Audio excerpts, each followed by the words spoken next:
नमस्कार विद्यार्थी मित्रो, इयत्ता 10वी विषय मराठी घटक 12वा भरतवाक्य या व्हिडिओच्या माध्यमातून आपण या साहित्यकृतीचा अभ्यास करू। सर्वात प्रथम आपण प्रस्तावना पाहू। प्रस्तावनेमध्ये आपण या साहित्यकृतीचे कवी, त्यांचा परिचय आणि या साहित्यकृतीची मध्यवर्ती कल्पना आपण जाणून घेऊ।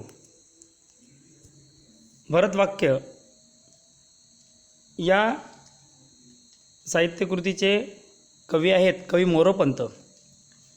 कवी मोरोपंत यांचा जन्म 1729 आणि त्यांचा मृत्यू 1794 मध्ये झाला।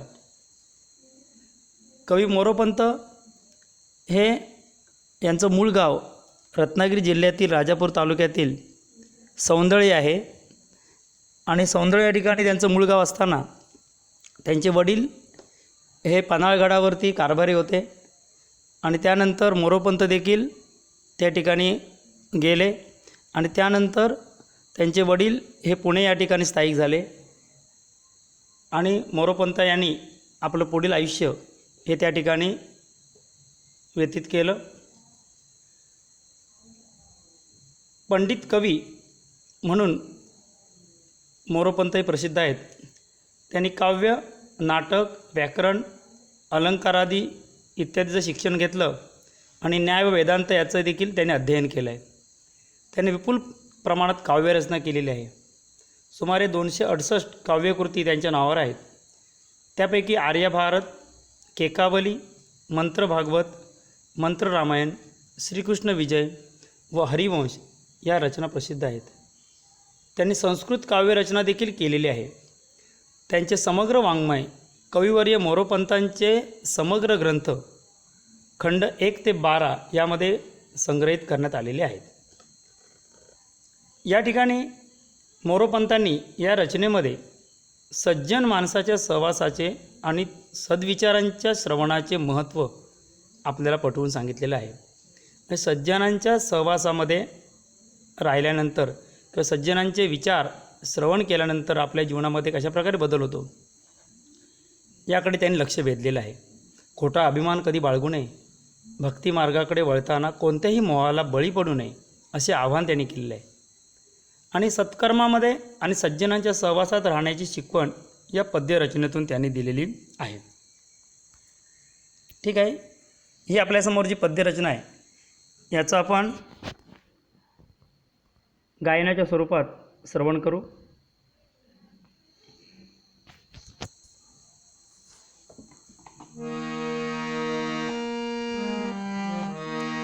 सुसंगती सदा घडो, सुजन वाक्य कानी पडो, कलंक मतीचा झडो, विषय सर्वथा नावडो।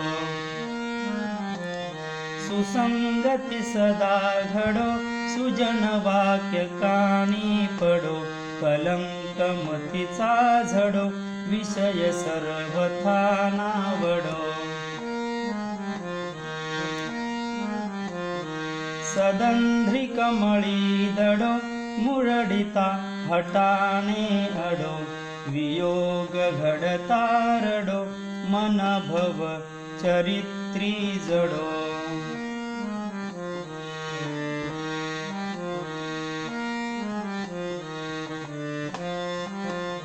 न निश्चय कधी ढळो, न निश्चय कधी ढळो, कुजन विघ्न बाधा टळो, न चित्त भजनी चळो, मती सदुक्त मार्गी वळो।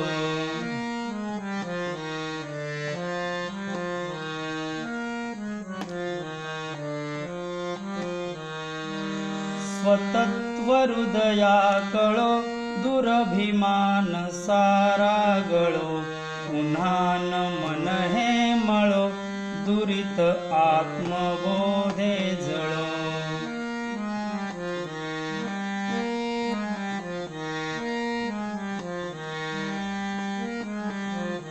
मुखी हरि बसो तुझी, कुशल धाम नामावली,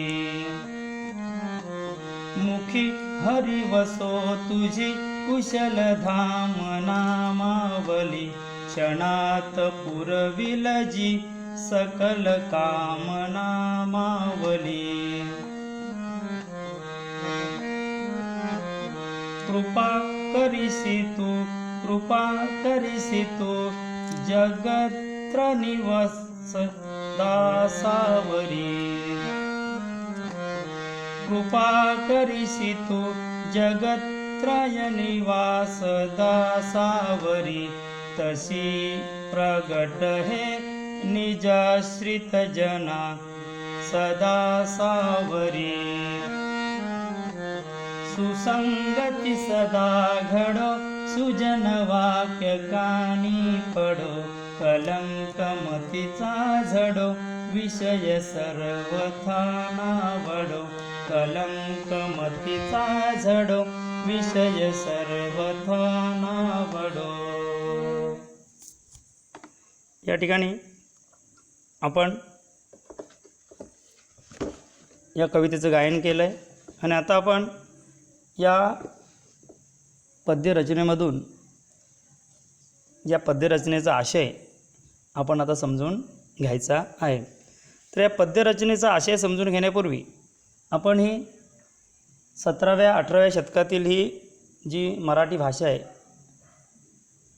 आणि काही प्रचलित बोलीभाषेत नसणारे शब्द जे आहेत ते शब्दांचा आपण शब्दार्थ या ठिकाणी जाणून घेऊया. सर्वात प्रथम आपण भरतवाक्य ही जी संकल्पना आहे ती आपण समजून घेऊ. भरतवाक्य म्हणजे काय तर नाटकातील शेवटचं वाक्य. इथे केकावली या ग्रंथाच्या उपसंहारामध्ये म्हणजे शेवटची ही पद्यरचना आहे. म्हणजे केकावली हा जो ग्रंथ आहे या केकावली ग्रंथामध्ये ही शेवटची रचना आहे आणि म्हणून त्याला भरतवाक्य म्हटलेलं आहे. त्यानंतर कुशल धामना मावली म्हणजेच काय तर शरीररूपी धाम म्हणजे घर आणि ईश्वराच्या नामस्मरणाने कुशल म्हणजे शांत स्वस्थ राहू दे अशा प्रकारची कुशल धामनावली. म्हणजे शरीर जे आहे ईश्वराच्या नामस्मरणाने शांत होऊ दे. म्हणजे ईश्वराच्या नामस्मरणाने आपल्या मनामध्ये असणारे सगळे जे दोष आहेत आपल्या शरीरामध्ये असणारे सर्व दोष आहेत हे दूर होतात आणि म्हणून कुशल धामनामावली अशा प्रकारची संकल्पना या ठिकाणी मांडलेली आहे. त्यानंतर जगत्त्रय निवास दासावरी. जगत्त्रय निवास म्हणजे तिन्ही जगांचा जो राजा आहे. स्वर्ग मृत्यू पाताळ लोक या तिन्ही लोकांमध्ये राहणारे दास म्हणजे भक्त त्यावरती तुझी कृपा असू दे अशा प्रकारे ही संकल्पना आहे. नंतर केकावली. केकावली म्हणजेच केकावली हा जो ग्रंथ आहे तर केकावलीचा अर्थ असा येतो केका म्हणजे मोराचा टाहो म्हणजे मोराचा आवाज त्याला केका म्हटलेला आहे आणि आवली म्हणजेच ओळ म्हणजे केकावली म्हणजेच सततचा टाहो होय. आता केका म्हणजेच मोरोपंत किंवा मोराचा टाहो या अर्थाने केकावली आहे. म्हणजे मोरोपंतांच्या कविता रचनेच्या ह्या छंदाला केकावली असं म्हटलेलं आहे.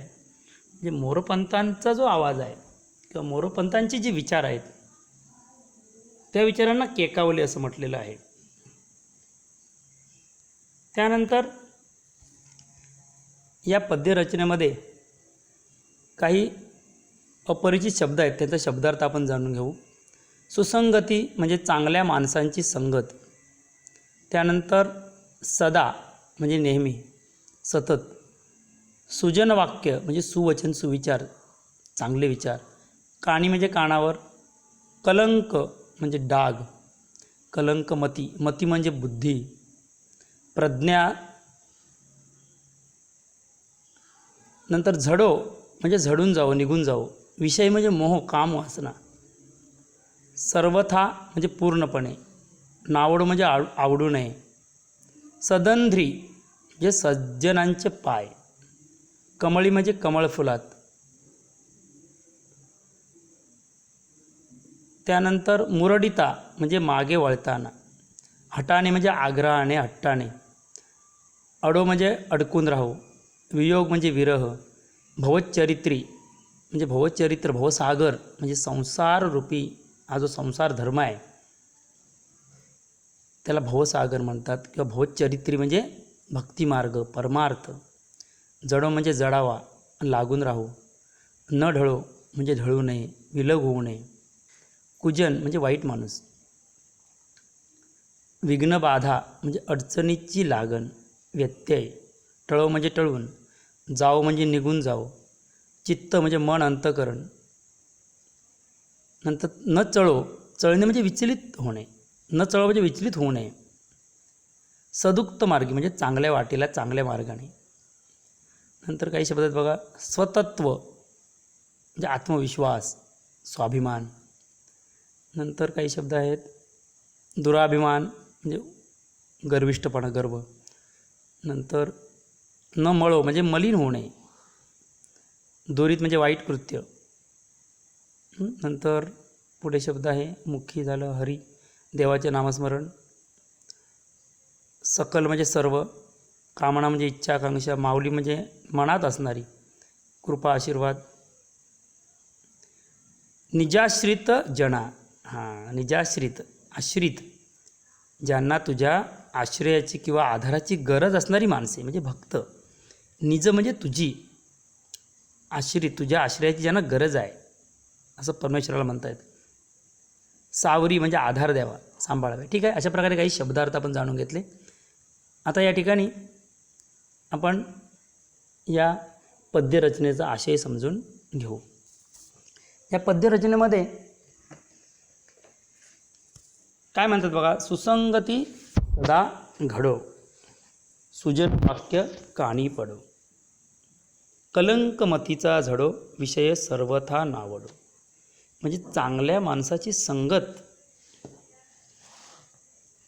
जेव्हा आपल्याला घडते, चांगले विचार सुजन वाक्य म्हणजे चांगल्या लोकांचे विचार सद्विचार, आणि सुसंगती म्हणजे चांगल्या लोकांची संगत सत्संग ही जेव्हा आपल्याला घडतो त्यावेळी कलंकमतीचा झडो, विषय सर्वथा नावडो. म्हणजे आपल्या बुद्धीचा, मतीचा म्हणजे बुद्धीचा कलंक झडो, अशा प्रकारे मोरोपंत आपल्याला सांगतात या ठिकाणी. त्यानंतर सदंध्री कमळी दडो, मुरडिता हटाणे अडो, वियोग घडता रडो, मन भवचरित्री जडो. या ठिकाणी ते काय म्हणतात की सदंध्री कमळी दडो म्हणजेच की सज्जनांचे पाय, सदंद्री कमळी दडो, सज्जनांचे जे पाय आहेत त्या सज्जनांच्या पायावर आपण आपले माथे टेकले पाहिजे, म्हणजे सज्जनांना शरण जा.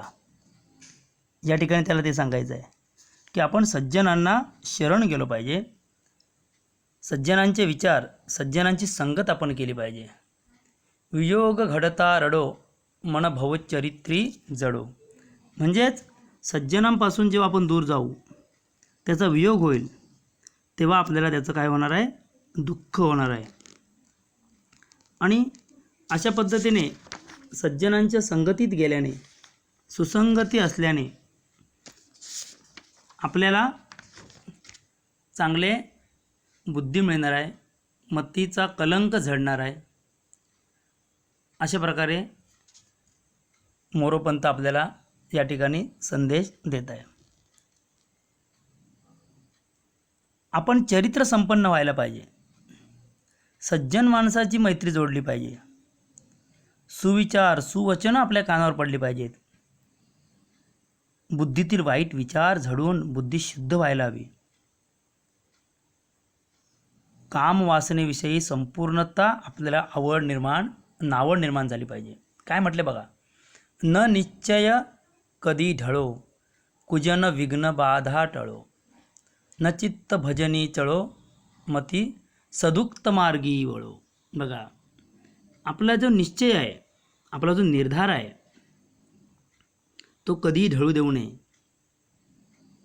वाईट माणसांचे विघ्न टळून जाऊ दे. कुजन विघ्न बाधा टळो. मग ईश्वराकडे प्रार्थना करतायत ते. काय मागणी करतायत? की न निश्चय कधी ढळो, कुजन विघ्न बाधा टळो. आमचा जो दृढ निश्चय आहे तो कधी ढळता नये आणि वाईट माणसांचे विघ्न टळून जाऊ दे. त्यांच्या अडचणींची बाधा आपल्यावर होऊ नये. न चित्त भजनी चळो, मती सदुक्त मार्गी वळो. म्हणजेच काय? की परमेश्वराचे नामस्मरण करत असताना मन माझं चंचल होऊ देऊ नये. न चित्त भजनी चळो, मन माझं चंचल होता नाही. चांगला मार्ग आचरण्यासाठी बुद्धीला वळण लागलं पाहिजे. स्वतःचे स्वत्व हृदयाला कळू दे. स्वतत्व हृदया कळो, दुरभिमान सारा गळो. बघा, मी कोण आहे हे मला कळलं पाहिजे, मला कळू दे. आत्मसाक्षात्कार मला होऊ दे. स्वतःची ओळख, आत्मसाक्षात्कार, आत्मविश्वास माझा वाढू दे. आणि दुराभिमान सारा गळो.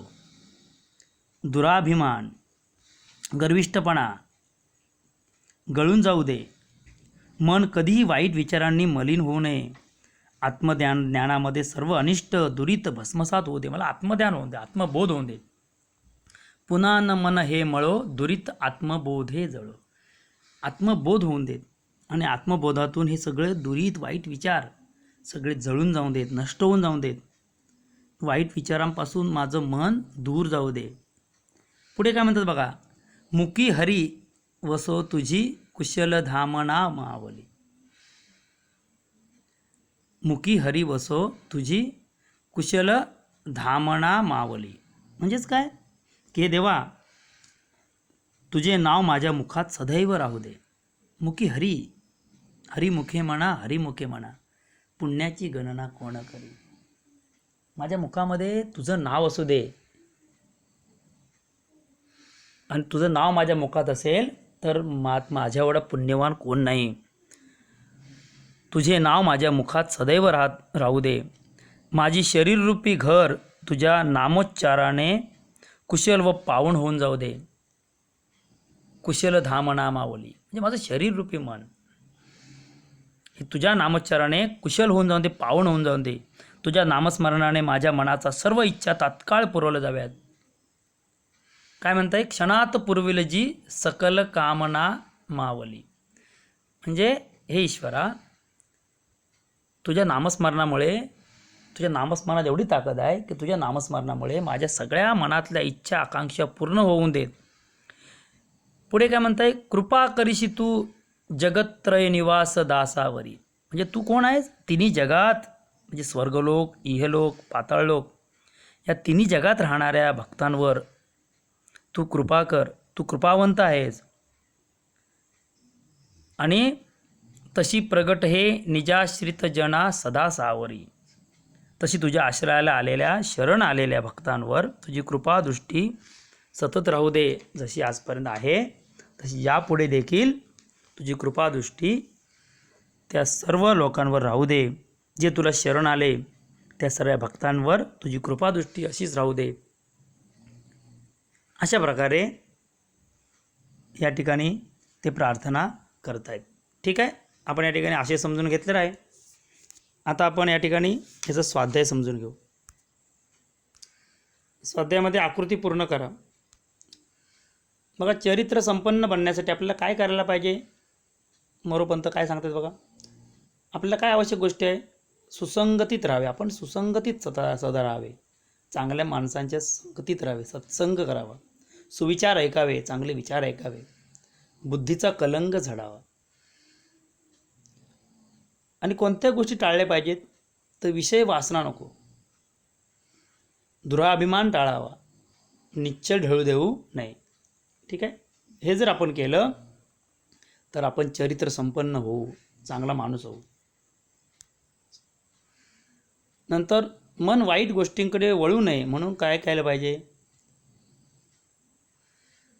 पहिली गोष्ट म्हणजे मन मलिन होऊ देऊ नये. नंतर मन भवचरित्रावर जडवावे, परमार्थ करावा.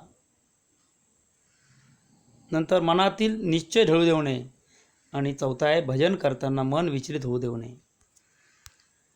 नंतर योग्य पर्याय निवडून विधान पूर्ण करा. बघा, कवींच्या मते किंवा मोरोपंतांच्या मते मनातील सर्व इच्छा पूर्ण व्हाव्यात म्हणून आपण काय केलं पाहिजे, तर नामस्मरण करावे. ईश्वराच्या नामामध्ये जी शक्ती आहे त्या शक्तीचं महत्त्व या ठिकाणी मोरोपंतांनी सांगितलेलं आहे. परमेश्वराचे नामस्मरण करावे, कारण त्या नामस्मरणामध्येच सर्व काही आहे आणि म्हणून आपण ते नामस्मरण केलं पाहिजे. त्यानंतर सदंद्री कमळी दडो म्हणजेच काय, की कमळातून मधुसेवन करणाऱ्या भुंग्याप्रमाणे सज्जनांच्या पायामध्ये आपलं मन गुंतलं पाहिजे. सज्जनांच्या पायामध्ये तुमचं मन गुंतलं पाहिजे. त्यानंतर कवी परमेश्वराजवळ कोणती विनंती करतात, निश्चय विनंती करतात कधी ढळू देऊ नये, चित्त भजन करताना विचलित होऊ नये, दुराभिमान गळून जावा आणि मन मलिन होऊ नये. ठीक आहे. खालील ओळींचा तुम्हाला समजलेला अर्थ, मती सदुक्त मार्गी वळो म्हणजेच काय, वाईट मार्ग सोडून चांगल्या मार्गावर बुद्धी वळवावी म्हणजे सत्कार्य करावे, सत्कर्म करावे. नंतर न निश्चय कधी ढळो म्हणजे दृढ केलेला निर्धार कधी विचलित होऊ देऊ नये. ठीक आहे. नंतर काव्य सौंदर्य बघा, काव्य सौंदर्यामध्ये बघा, सुसंगती सदा घडो, सुजन वाक्य कानी पडो, या ओळींचे रसग्रहण करा. रसग्रहण करत असताना आपण महत्त्वाचे 3 जे मुद्दे आहेत त्या मुद्द्यांचा विचार करून रसग्रहण करायचं आहे. आता रसग्रहण करत असताना पहिला आहे आशय सौंदर्य. आशय सौंदर्यामध्ये प्रस्तुत ओळी या कोणत्या कवितेमध्ये आहेत किंवा कोणत्या रचनेमध्ये आहेत की, तर ते लिहायचं आहे. भरतवाक्य या रचनेमध्ये आहेत आणि त्याचे रचनाकार आहेत मोरोपंत आणि त्या ओळीचा किंवा त्या कवितेचा आशय जो आहे तो आपण या ठिकाणी लिहायचा आहे. हे झालं आशय सौंदर्य, कवितेचा आशय कवितेतून काय सांगितलं ते लिहायचं. दुसरं आहे ना काव्य सौंदर्य. काव्य सौंदर्यामध्ये ह्या ओळींचा अर्थ लिहायचा. सुसंगती सदा घडो, सुजन वाक्य कानी घडो, चांगल्या लोकांची संगत घडली पाहिजे, काय सुजन वाक्य चांगले विचार ऐकले पाहिजेत वगैरे, ते त्याचे फायदे सगळे ते लिहायचे. हे आशय सौंदर्य काव्य सौंदर्य झालं. आणि शेवटचा मुद्दा भाषिक वैशिष्ट्ये रसग्रहणाचं, म्हणजे ह्या संपूर्ण पद्य रचनेमध्ये काय भाषिक वैशिष्ट्ये आहेत कवीची ती त्या ठिकाणी लिहायची आहेत. झालं रसग्रहण. नंतर स्वतत्व हृदया कळो, दुराभिमान सारा गळो, विचार सौंदर्य स्पष्ट करा. विचार सौंदर्य स्पष्ट करताना परत प्रस्तावना लिहायची. प्रस्तावनेमध्ये आपण प्रस्तुत ओळी या भरतवाक्य या कवितेतील असून किंवा या रचनेतील असून त्याचे कवी हे मोरोपंत आहेत आणि ह्या कवितेतून किंवा या रचनेतून काय सांगितलं आहे ते लिहायचं आणि मग त्याचा अर्थ लिहायचा, विचार सौंदर्य लिहायचं. अशा पद्धतीने तिसरा प्रश्न पण तसाच आहे, चौथा प्रश्नही तसाच आहे. प्रस्तावना आणि त्याचं उत्तर लिहायचं आहे. ठीक आहे. अशा प्रकारे स्वाध्याय पूर्ण करायचा आहे. धन्यवाद.